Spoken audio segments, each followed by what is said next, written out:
Alright, hello, this is ODQ. I am back on my main. It was messing around with Halloween stuff and some alts, and feels good to get back on my original Way Dark here. I'm going to play it in first person during this video. Let me check. I'll set up my timer here. Try to keep the video to excuse me, to 30 minutes. And here we go. So we are back in Western Wastes on my main, and I have done some alterations to my system here. Added one more dot, which is a duration tap, Frozen Leech, to my lineup, which made me have to rethink my flex slot, which has now become the one that I currently have the Horde, Skeleton Horde in. That is really the only slot that is flexible in this entire lineup for my main combat lineup. So occasionally it's going to have like a pet buff for when I charm something. Occasionally it's going to have char bones in for when I have to slow live mobs. Excuse me. Need some water.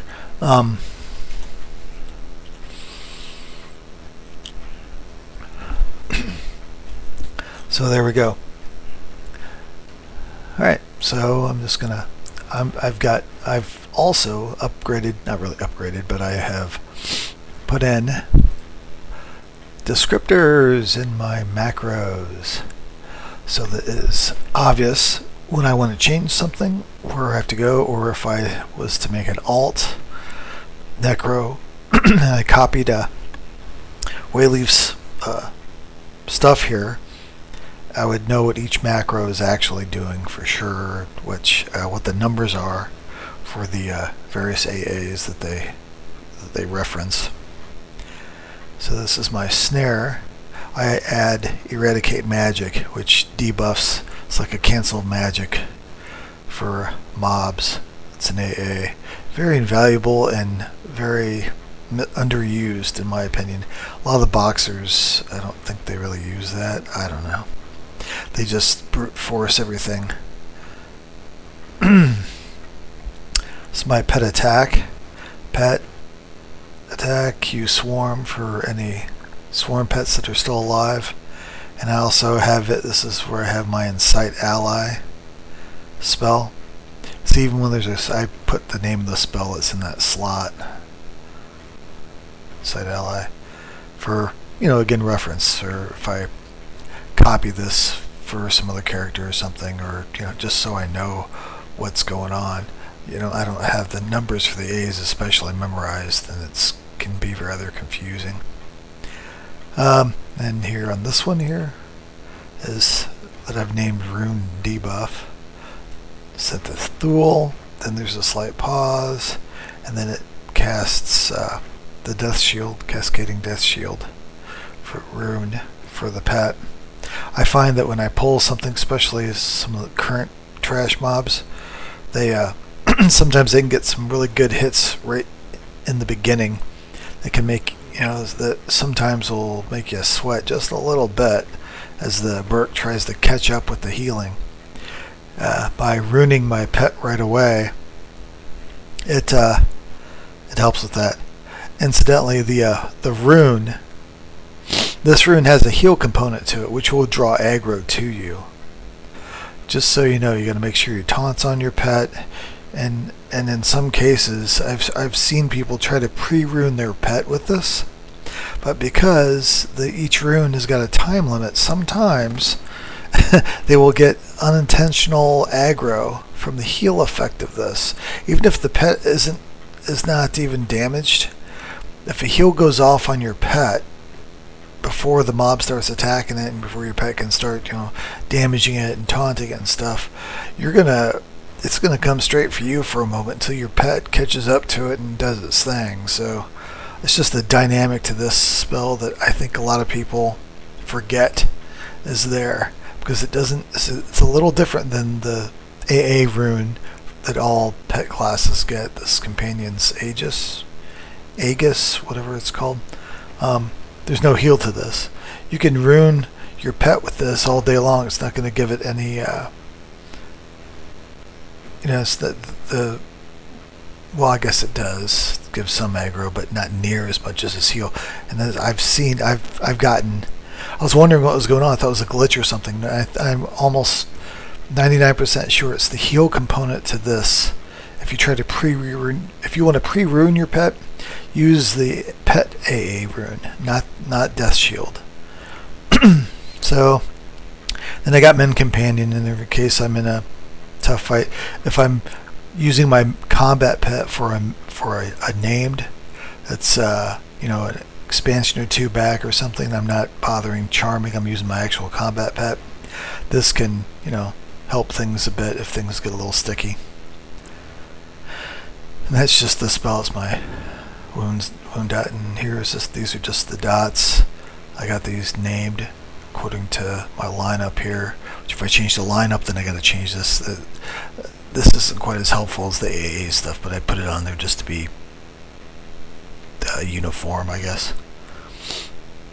And you can see this, not only the the macros, but the spell lineup I use. If you don't know by the things there, this right here, the next X pack, this combo spell is gonna go the way of the dodo until it gets upgraded. Once you get the upgraded versions of grip and the new the new disease dots are going to do more damage, so you're not going to want to use this, even though it's very convenient to have. It frees up a slot on your spell thing. So I'm going to have to find room on here or just go without a dot. And I suspect that my favorite beloved skeletal horde is going to go away. And to make room for a dot, if I decide to keep this number of dots, this is like the most, almost the absolute extreme, the max amount of dots you can have. I'm sorry, I'm just kind of fumbling with my words. And of course, this is Dire Charm. Anyway, so this right here, I don't know, this, when the time comes, I might have to dump this onto this macro. So I would, but we'll see. I don't know. There's not as much room with this. When you add just one more dot to your lineup, there's not as much wiggle room to have too many extras, and you have to determine what's valuable.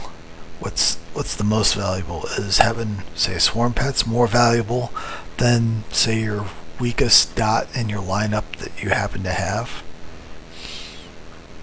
It might be. Maybe not. Is having the swarm pets more valuable than having char bones and slowing a live mob? Maybe the live mobs aren't that tough and you won't really need this, at least for the trash, you won't need to really slow them, right? So, bye-bye skeletons, or, the skeletons are better. Or maybe, no matter what, you want to be ready for a named or something, so you want to make sure that you have the slow available all the time, whether it's live or dead. So then, this is how people say that Necros, there's no two ways, there's no one right way to play a Necro. Every Necro is a little different. This is why, because people prioritize things slightly differently. And that's okay, This is like, I'm like the lazy Necro, man. I want everything in a macro. I use my combat pet in current content anyway, just for trash, and then I only do camps that I can easily charm mobs to kill the rares. So that's my jam. That's what I do. Because this game is really just it's just a nostalgic hamster wheel for me. I don't I'm not gonna. I don't have like goals that I'm gonna take a lot of pride in, downing certain heavy names, or I got people in game that I know and they're cool to hang out with, but I've been friends with them for years. They're not real life friends that I've helped move, and been gone to the hospital on the moment's notice because something happened, or something like that. My pixelated online quote unquote friends are way different than what real friends are to me. Maybe I'm old fashioned. Maybe I define friendship a little differently, but not. I don't mean to make any. I'm not trying to insult people that they've even hung out with me in game online or anything. It's cool, man. We have fun. It's cool, but I don't pretend to know you, any kind of real personal level, and I don't pretend that there's any kind of real major bond that we're just playing the game for fun. That's what we're doing. So anyway, next macro, this is FD. I got DE and DP. I've stacked them in case this is down in the pinch. It's my DPS. These are all the this is my burns, if you will. This is what I put down. That silent castings for when I if I have a charm pet and I'm doing it. You don't really need the silent casting if you don't have a charm pet. If you're using your combat pet for a rare mob and you're using some burns, but it's on there because I use charm pets in current content because I don't have a high enough EM for my pet, and I never will probably. And this is just the pet buffs, and I've stacked on this swarm thing on here just to add a little something, I guess, because I've only used the pet buffs when I have a rare up, and when I'm in current content, that means I have a charm pet. So these pet buffs, Companion's Fury and Fortitude, they work on charm pets, and I use this on the charm pet when I'm fighting a rare. I use this, and of course I use all these. I use this. This gets put on the charm pet. I also use the pet haste buff that we have for the pet buffs. I quickly mem it just like I did. My swing slot is the horde slot, so this is a swing slot here, and I put this on. It increases the strength, armor class, and melee damage by 25%. Gives them more, a buttload more attack speed. This is really good, and this works on the charm pets too. I put everything on the charm pets. When I have a charm pet, I load it up and let it go to town. And with silent casting, they're this big uber pet, and it helps. And it's not foolproof, oddly enough, with rare mobs. Rare mobs are tough enough in the current content that even if you get this super duper awesome pet, it will wipe the floor with that charm pet eventually if you're not careful. If you get lazy with your DPS or whatever. Okay, I've hit this to pull.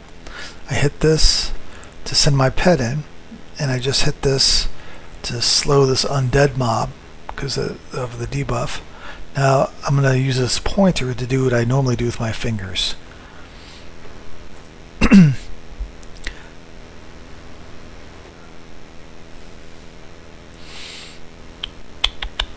So I've hit 5, it's loading up those dots, then I'm going to hit 6. This is generally how it goes.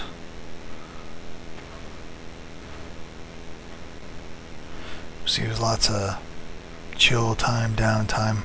I like the slower pace of combat of this game in general, but also this class too.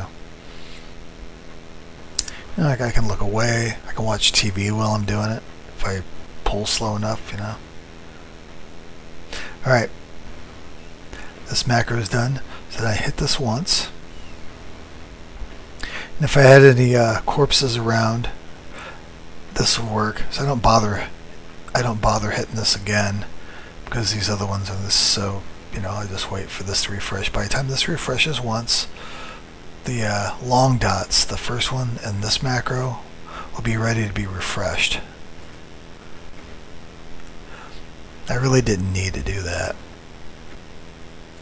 So there is some overkill in this system. The cost of the spells within these 3 dot macros is, this is the most expensive, this is the second most expensive, and this is the cheapest. So once I run all the dots and these 3 macros, my main source of damage, if you're going to need to cast at least one more macro to really kill one of these beefy trash mobs here in the T2 zones, this western waste here. So I just go with my cheapest. Time-wise, it may not make the most sense. These are the long dots that take them a long time to really do significant damage, but it's the cheapest and it kills the mob. Sometimes I have to put in an extra horde, swarm pet in there, but I don't need to be super conservative on my mana, but it's just a good habit I like to try to keep. Is to try to be efficient with my mana, within reason. I don't want to make it super hard on myself, but I don't want to make it, it's just, that's what I do. I'm just using my keyboard.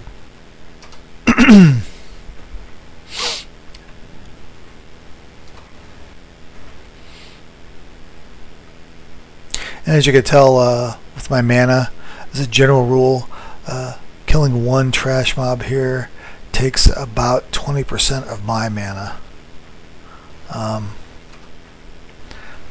My mana, I have 3 more augs to get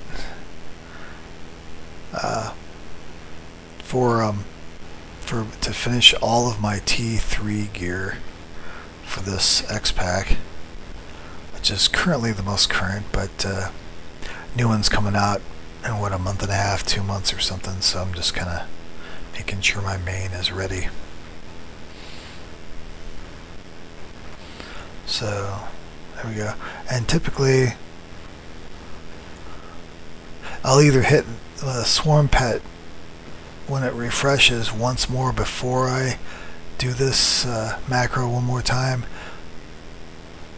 Other times, if the damage, like say if I got a lucky twin cast or something, I won't need to do a second swarm pet. I'll just go ahead and do this when I need to, and it needs to be refreshed. This right here never goes away, but typically when grip goes is when I refresh this entire macro.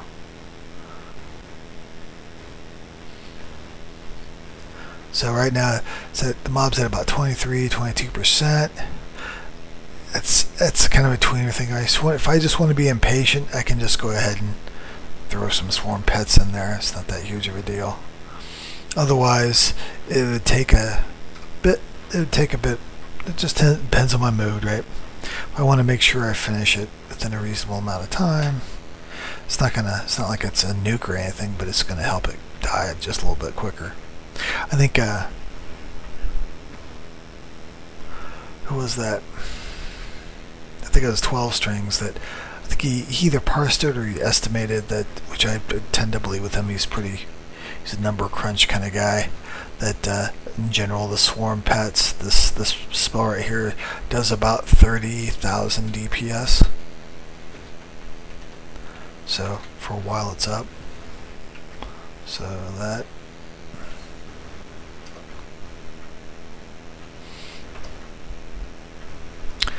is not really a small chunk, especially though to other less fortunate classes that struggle to put out any kind of meaningful DPS, like clerics or I think enchanters are kind of low in DPS, although I don't play one, so I don't know.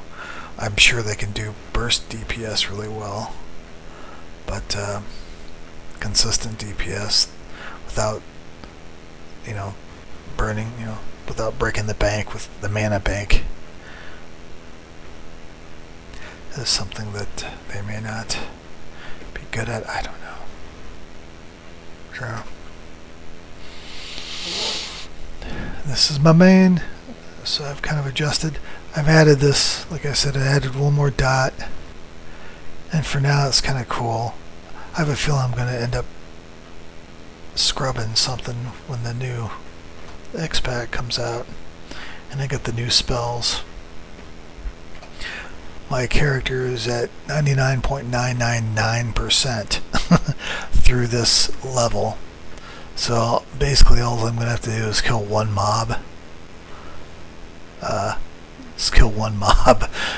In this zone right here to get my level 116.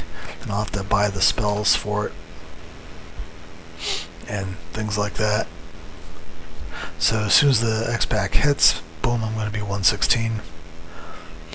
And I'll just have one level to get through to get my new combat pet, which is the tank pet will be level 117 spell.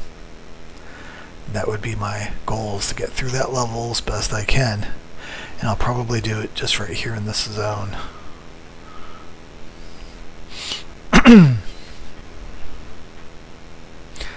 So that's sort of the plan. My plans on the channel for Gem Snoot series, series on Thorn Blade with the other dark, way dark sort of alt on Thorn Blade that I started, or possibly I started a Shadow Knight, Heroic Shadow Knight on FV that I don't think I've put up on my channel yet. I may not do that.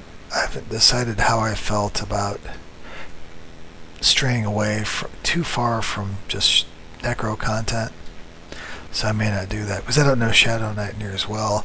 And frankly, after playing Necro as long as I have, for like 4 years or something like that as a main, whenever I try to play one of my alts, initially it's kind of cool. It's got a different feel, but then the lack of DPS compared to my Necro rears its ugly head in a very obvious way, and I'm like, man, this is taking so long.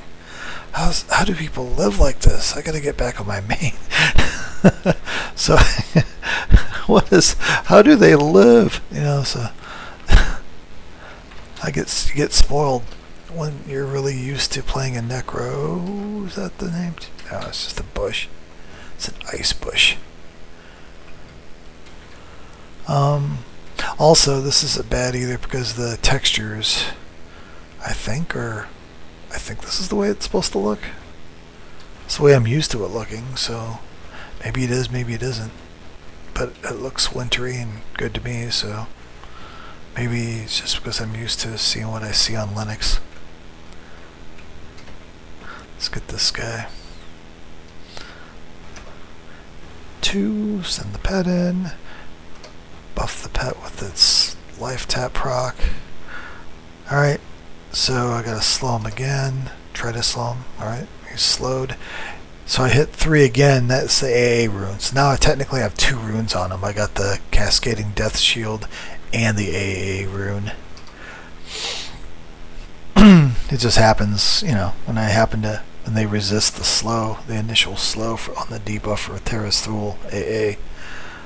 Is got to do it again, man.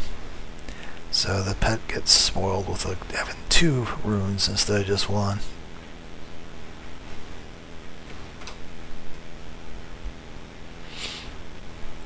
So there's that. Clock says about 23 minutes or so. The clock I'm using to time myself. But I feel like I'm pretty much covered what I want to cover. Oh, no I didn't. Yeah, like I was saying, Thorn Blade, the other characters. Trying to build a lot of content. This is for fun. I just want to do stuff. So regardless if you enjoy watching this type of thing, I'm going to spend a lot more time on my main than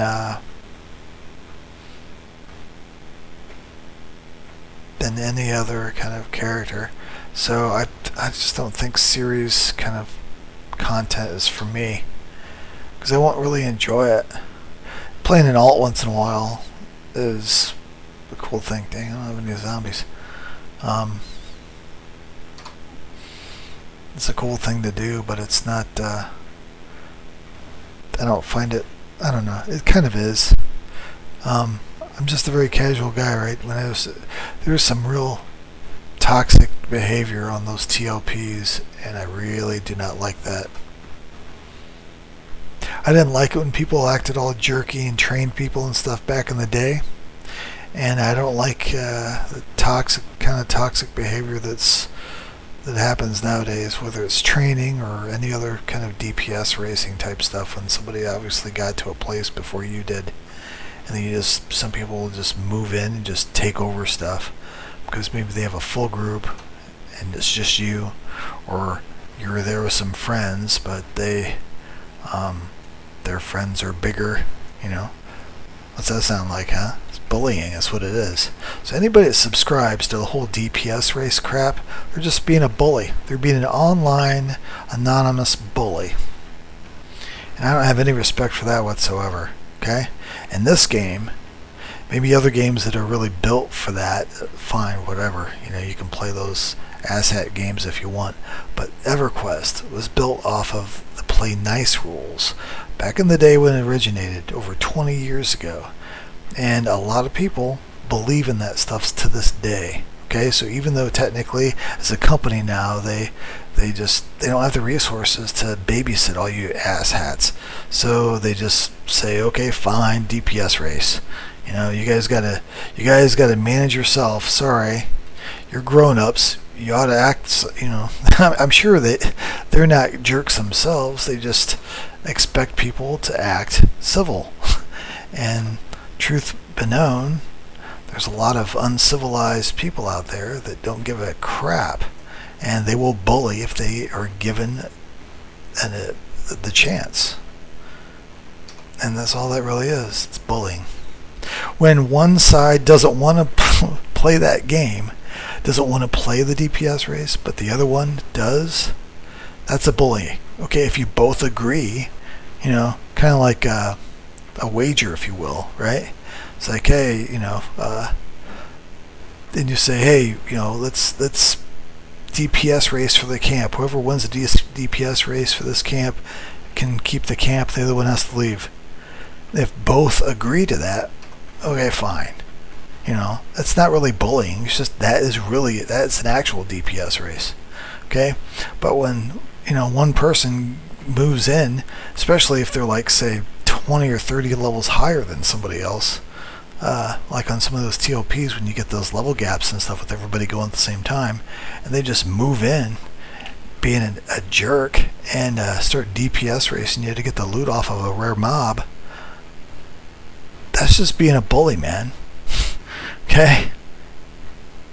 And bullying's not cool. You know?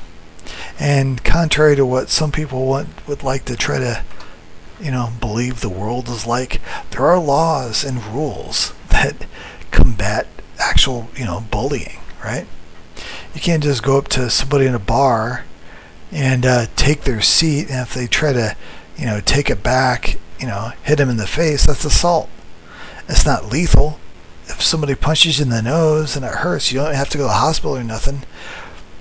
That's bullying, though, and guess what? It's called assault, and it's a crime, and you will get punished for it. You know, so I hate bullies. I really hate them. I got personal reasons for that, and yeah, I don't enjoy it. I'm not gonna. Anyway, so okay, enough of that. I'm at 29 minutes here.